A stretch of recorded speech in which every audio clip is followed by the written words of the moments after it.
Hello বন্ধুরা, welcome back to my channel. সকলে কেমন আছো? আশা করি সকলেই ভালো আছো এবং আমি অনেকটাই ভালো আছি। বন্ধুরা দেখতে পাচ্ছ, আজকে সকাল সকাল সকাল এখন বাজে 9টা। তো সকালবেলা আমার শাশুড়িমা কচুর শাক দিয়ে গেছিলেন, তো সেই কচুর শাক রান্না করছি। জানি না সকলে কে কেমন রান্না করো, বাট আমি কেমন করে রান্না করি সেটা তোমরা দেখতে থাকো। তো আমি দেখো কচুগুলো আগে প্রথমে আমি আর কি প্রেশার কুকারে দিয়ে দিয়েছি। কেন বলো তো, প্রেশার কুকারে একটা দুটো সিটি আসে, তো হয়ে যায় কচুটা সেদ্ধ। আর যদি আমি গ্যাসে করি তো অনেকটাই গ্যাস পড়ে বন্ধুরা। তো বলো, ওইটাও তো মাথায় রাখতে হবে, তাই না, যাতে গ্যাসটা বাঁচানো যায়। তো যাই হোক, সেই জন্যই প্রেশার কুকার দিলাম। আর সিটি উঠলেও হয়ে গেছে, ওদিকে হচ্ছে, দেখি ততক্ষণতে হয়ে যাবে সিটি উঠলে। আর ততক্ষণতে আমি দেখো ইলিশ মাছের মাথা ছিল 2 পিস, সে কেটে নিয়েছি, ধুয়ে বেছে দেখো হলুদ আর একটু ওই নুন দিয়ে ভালো করে মাখিয়ে তারপরে ওটাকে আমি কড়াই তেল দিয়ে গরম ভেজে নিচ্ছি আর কি। দেখতেই পাচ্ছ, ইলিশ মাছের মাথা দিয়ে একে কচু খেতে ভালোবাসো বন্ধুরা। আমি জানি প্রত্যেকজনই তোমরা কচু শাক দিয়ে ইলিশ মাছের মাথা সকলেরই ভালো লাগে।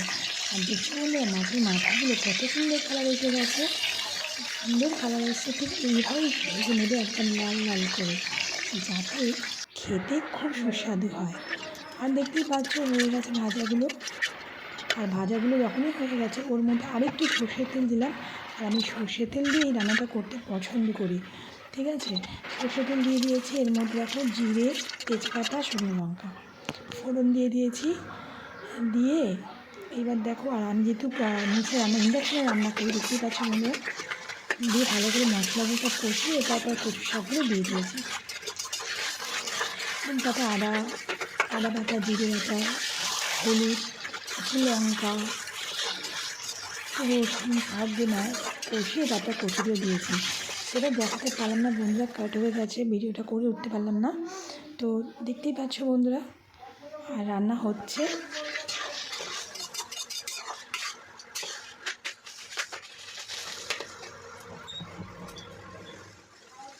আর হচ্ছে ইন্ডাকশানে কী বলো তো, তোমাদের মনে হতে পারে ইন্ডাকশানে অনেক দেরি হয়, বাট আমরা যে রান্না করে অভ্যস্ত, যারা রান্না করে ইন্ডাকশানে, তারা তো সকলেই জানো যে ইন্ডাকশানে রান্না করে সত্যিই খুব মজা আছে গরমকালে।